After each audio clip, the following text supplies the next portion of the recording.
السلام علیکم ورحمۃ اللہ وبرکاتہ۔ ناظرین حضرات، اگر جنت میں حضور کا ساتھ چاہتے ہو تو آپ کو کون سا عمل کرنا چاہیے؟ تو آج ہم یہ عمل جاننے والے ہیں بیان سے۔ مولانا شاکر نوری صاحب کا یہ بیان ہے، تو آئیے شروع کرتے ہیں بیان مولانا شاکر نوری صاحب کا۔ اور مرید بھی اس سے بنتے ہیں جن کا مرید ہونے کے بعد آدمی مالدار بن جائے، بس یہی سب ہے۔ اللہ خیر فرمائے، کوئی آخرت کی فکر تو رہ نہیں گئی اللہ ماشاء اللہ۔ تو جب سرکار صلی اللہ علیہ وسلم نے فرمایا سلنی یا ربیہ، اے ربیہ مجھ سے مانگ،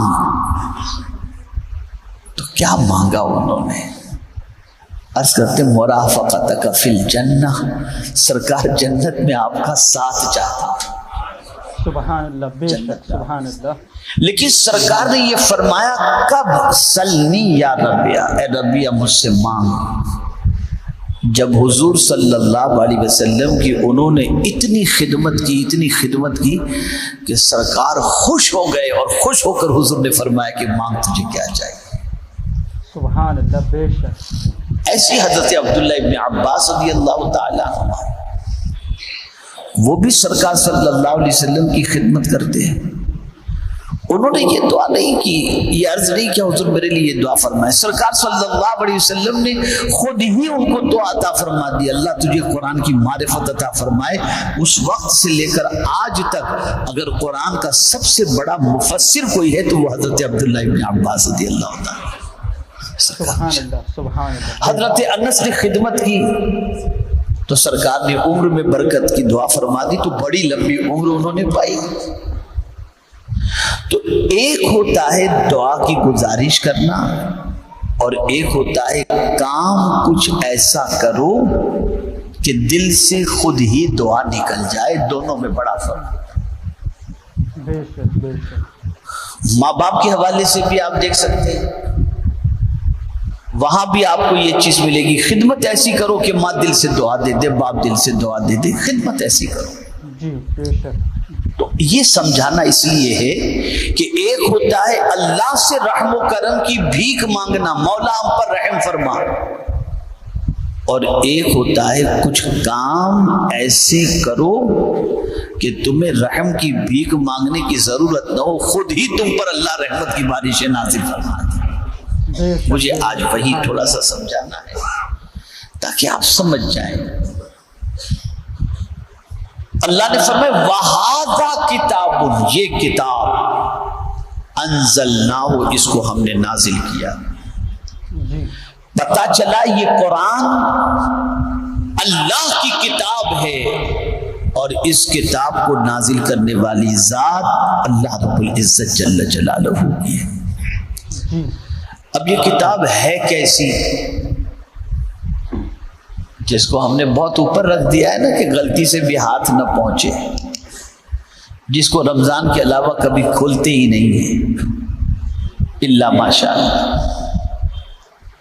اب اس کتاب کی شان کو قرآن خود بیان کر رہا ہے، اللہ اپنی کتاب کی تعریف اللہ خود بیان کر رہا ہے کہ یہ کتاب ہے کیا۔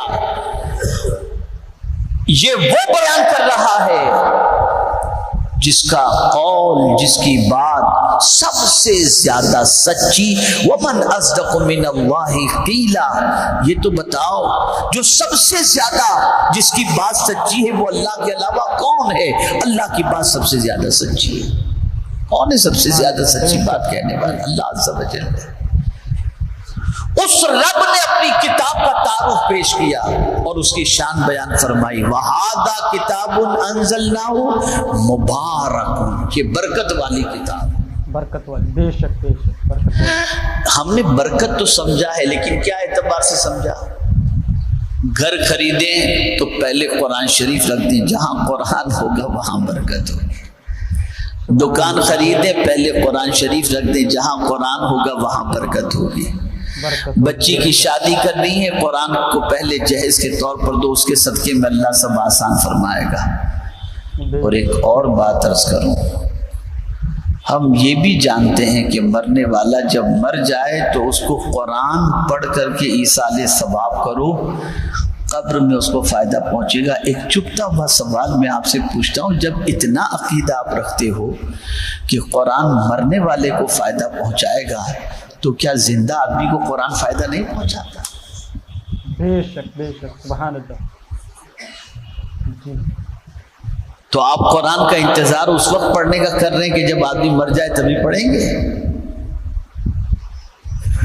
یہ برکت والی کتاب ہے، اور ایسی برکت والی کتاب ہے کہ اللہ اکبر اللہ اکبر۔ اس کتاب کی شان یہ ہے کہ ایک حرف پڑھو تو اللہ 10 نیکی عطا کر دیتا ہے۔ بے شک سبحان ایک اللہ۔ حرف کے پڑھنے پر اللہ 10 نیکی عطا فرماتا ہے۔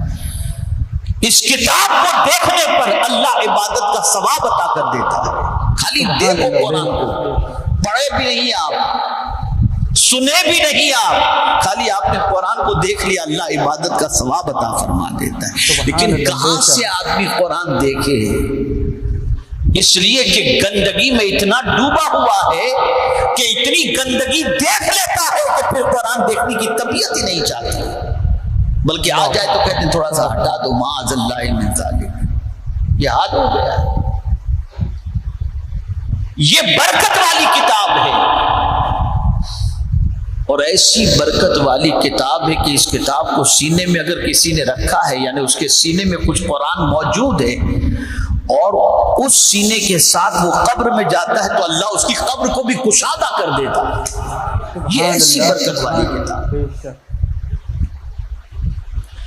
اور قیامت کے دن بھی اس کتاب کے پڑھنے والے سے اللہ فرمائے گا اقرا ورفع، قرآن پڑھ اور بلندی پر چڑھتا چلا جائے۔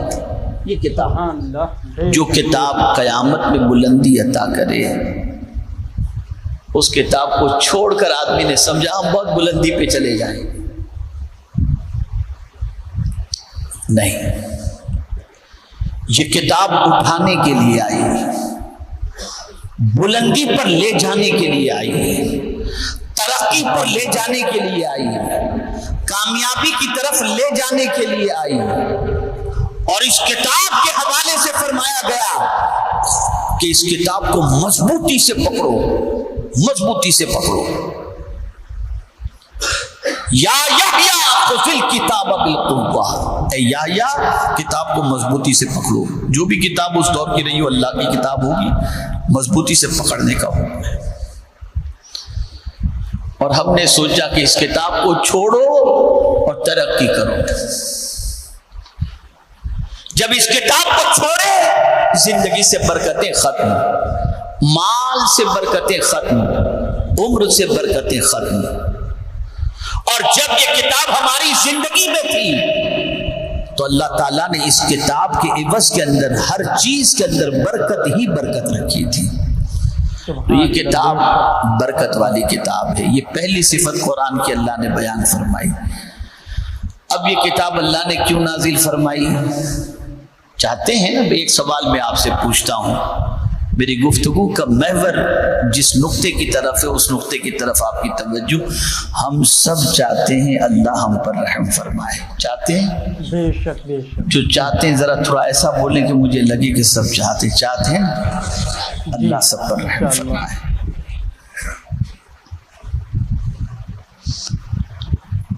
اور میں آپ کو نسخہ بتا رہا ہوں کہ اللہ کیسے رحم۔ پہلی چیز اللہ نے فرمایا کہ یہ کتاب برکت والی، اس کتاب سے برکت اٹھاؤ، یعنی پڑھو، اس کتاب کو دیکھو، اس کتاب کو سنو، اس کتاب کو اپنے دل میں جگہ دو، یہ کتاب برکت والی ہے۔ اب قرآن جو کہہ رہا ہے، یہاں 95 to 99% آدمی لوز نظر آتا ہے۔ اب دوسری چیز قرآن کہہ رہا ہے فَاتَّبِعُوهُ، اس قرآن کا اتباع کرو، پیروی کرو، یہ جو کہہ دے اسے مانو، جس سے روک دے اس سے رک جاؤ، اس کتاب کے خلاف نہ چلو۔ اور اگر کوئی اس کتاب پر عمل کرے تو کیا ہوگا؟ لَأَكَلُوا مِن فَوْقِهِمْ وَمِن تَحْتِ أَرْجُلِهِمْ، اللہ تعالیٰ آسمان سے اور زمین کے نیچے سے اسے برکتیں اور کھانے کی چیزیں عطا فرمائے گا۔ یہ کتاب کی شان ہے۔ وَلَوْ أَنَّهُمْ أَقَامُوا التَّوْرَاةَ وَالْإِنْجِيلَ لَأَكَلُوا مِنْ فَوْقِهِمْ وَمِنْ تَحْتِ أَرْجُلِهِمْ، پیر کے نیچے سے اور آسمان سے اللہ تعالیٰ کھانے کی چیزیں عطا فرمائے گا، کب؟ جب اس کتاب پر تم قائم رہو۔ بے شک سبحان اللہ۔ تو بیان اچھا لگا ہو تو ویڈیو کو لائک کر دیں، چینل کو سبسکرائب کریں اور بیل آئیکن ضرور دبا دیں تاکہ آنے والی ہر اسلامک ویڈیو آپ تک سب سے پہلے پہنچتی رہے۔ اور ہر مسلمان کو چاہیے کہ وہ قرآن مجید پر اتنا عمل کرے، کیونکہ قرآن ایک ایسا عمل ہے کہ اس کو دیکھنا بھی عبادت ہے۔ تو آپ سمجھ رہے ہیں کہ قرآن مقدس وہ برکت والی کتاب ہے کہ انسان اگر اسے پکڑ لے تو وہ کبھی پریشان نہیں رہ سکتا، نہ ہی کبھی اس کے گھر میں تنگی ہو سکتی ہے، نہ ہی کبھی پریشانی آ سکتی ہے۔ تو اتنی برکت والی کتاب ہے اور آپ اس کتاب کو کبھی بھی مت چھوڑنا، آپ کی دنیا اور آخرت دونوں سنور جائے گی۔ السلام علیکم ورحمۃ اللہ وبرکاتہ۔